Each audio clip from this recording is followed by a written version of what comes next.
જે પ્રકારે ગુજરાતના પનોતા પુત્ર વૈશ્વિક નેતા આદરણીય નરેન્દ્રભાઈના નેતૃત્વમાં જે પ્રકારે સામાન્ય લોકોનો વિશ્વાસ એમના પ્રત્યે વધ્યો છે અને એના કારણે કોઈ પણ ચૂંટણી હોય અને એમાંય વિશેષ કરીને જ્યારે પશ્ચિમ બંગાળની ચૂંટણી હતી ત્યારે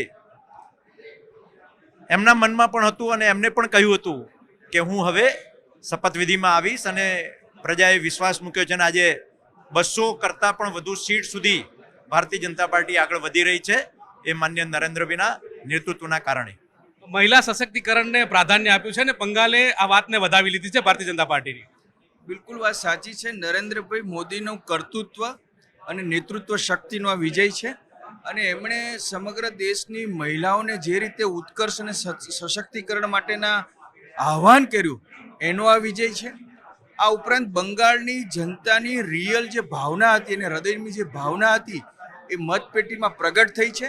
એટલે આ બંગાળની જનતાના મતનો વિજય નથી પણ બંગાળની જનતાના મનનો વિજય છે અને એમાં નરેન્દ્રભાઈ મોદીની નેતૃત્વ શક્તિ, અમિતભાઈ શાહની ચાણક્ય શક્તિ અને બંગાળની જનતાનો આત્મવિશ્વાસ અને વિશ્વાસ એ ભારતીય જનતા પાર્ટી તરફ આવ્યો છે અને એટલા માટે આ વિજય થયો છે। ઉમરેઠ મળ જીતી ગયા છે। બિલકુલ, ઉમરેઠ એ ભારતીય જનતા પાર્ટીની જીત છે। સમગ્ર ગુજરાતમાં ભારતીય જનતા પાર્ટીનું કમળ ખીલું છે। એમાં એ સરકારની યોજનાઓ હોય કે સંગઠનનું નેતૃત્વ હોય, આ બંને શક્તિને આધારે અમે આગળ વધ્યા છીએ। ખૂબ આનંદ થાય છે કે બંગાળની પ્રજાએ ભારતીય જનતા પાર્ટી પર વિશ્વાસ મૂક્યો છે, નરેન્દ્રભાઈ મોદી અને અમિતભાઈ શાહ પર। બંગાળની પ્રજાને પણ વિકાસ જોઈએ છે।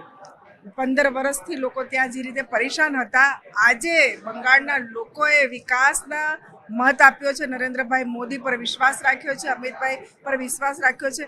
ખૂબ મોટી બમ્પર જીત થઈ રહી છે અને થવા જઈ રહી છે। માટે હું આપ સૌને અને બંગાળના સૌ લોકોને પણ એમનો આભાર વ્યક્ત કરું છું કે આપણે ભારતીય જનતા પાર્ટી પર વિશ્વાસ વ્યક્ત કર્યો છે। મહિલા સશક્તિકરણની વાત હતી, બંગાળમાં એને પ્રાધાન્ય મળ્યું છે આ જીતને લઈને। મહિલા સશક્તિકરણની વાત હોય પરંતુ જ્યાં પ્રજાને કોઈ અન્યાય થતો હોય ને તો એ ખોટી વાત હોય છે, પરંતુ પ્રજા હવે એમને ન્યાય મળવાનો છે, બંગાળનો વિકાસ થવાનો છે।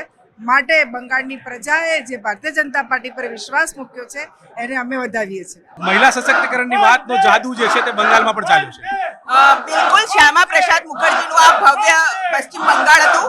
સોનાર બાંગ્લા છે અને સોનાર બાંગ્લાને ફરીથી સોનાર બાંગ્લા બનાવવા માટે સ્વતંત્ર ભારતના ઇતિહાસમાં તૃણમૂલ કોંગ્રેસ હોય કે લેફ્ટનો કિલ્લો છે આજે આદરણીય પ્રધાનમંત્રી નરેન્દ્ર મોદીના નેતૃત્વમાં ધ્વસ્ત કરી દેવામાં આવ્યો છે અને પશ્ચિમ બંગાળની તમામ મહિલાએ મહિલા સુરક્ષાના મુદ્દા ઉપર, વિકાસની રાજનીતિના મુદ્દાઓ ઉપર આજે બમ્પર જીત જે છે પશ્ચિમ બંગાળની અંદર કરવામાં આવી છે। આજે ઝાલમુરી બી છે અને જેને જે પણ કંઈ ખાવું પીવું હોય પશ્ચિમ બંગાળથી લઈને આખા ભારતની અંદર એ ખાઈ પી શકે છે। આસામમાં હેટ્રિક, આસામમાં હેટ્રિક।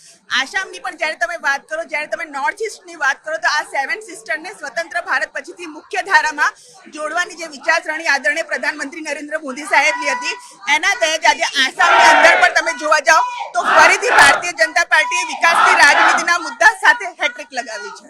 તો વિકાસના મુદ્દાઓ સાથે હેટ્રિક લગાવી છે અને અત્યારે હાલ તમે જોઈ રહ્યા છો કે ભારતીય જનતા પાર્ટી કમલમ કાર્યાલય જે છે કે તેના મુખ્ય દ્વારના દ્રશ્યો છે કે જ્યાં મોટી સંખ્યાની અંદર કાર્યકર્તાઓ જે છે તે ઉપસ્થિત થયા છે। જય શ્રી રામના નારા લગાવી રહ્યા છે। ભારતીય જનતા પાર્ટીના ઉપપ્રમુખ ભરત પંડ્યા જે છે તે પણ જોવા મળી રહ્યા છે। આશીષ દવે જે ગાંધીનગર શહેર ભાજપના પ્રમુખ છે તેઓની પણ વિશેષ ઉપસ્થિતિમાં આ વિજય ઉત્સવનું સેલિબ્રેશન ઉજવણી કરતા હોય તે પ્રકારના દ્રશ્યો મળી રહ્યા છે। મહત્વનું છે કે જય સોમનાથના નારા જે છે તે પણ લગાવવામાં આવી રહ્યા છે। કાર્યકર્તાઓમાં અનેરો ઉત્સાહ। આ 5 રાજ્યોની અંદર જીત થઈ છે, એમાં 3 રાજ્યોની અંદર ભારતીય જનતા પાર્ટીની ફરી એકવાર સત્તા હાંસલ કરવા જઈ રહ્યા છે, તેને લઈને ઉજવણીના દ્રશ્યો જે છે તે જોવા મળી રહ્યા છે।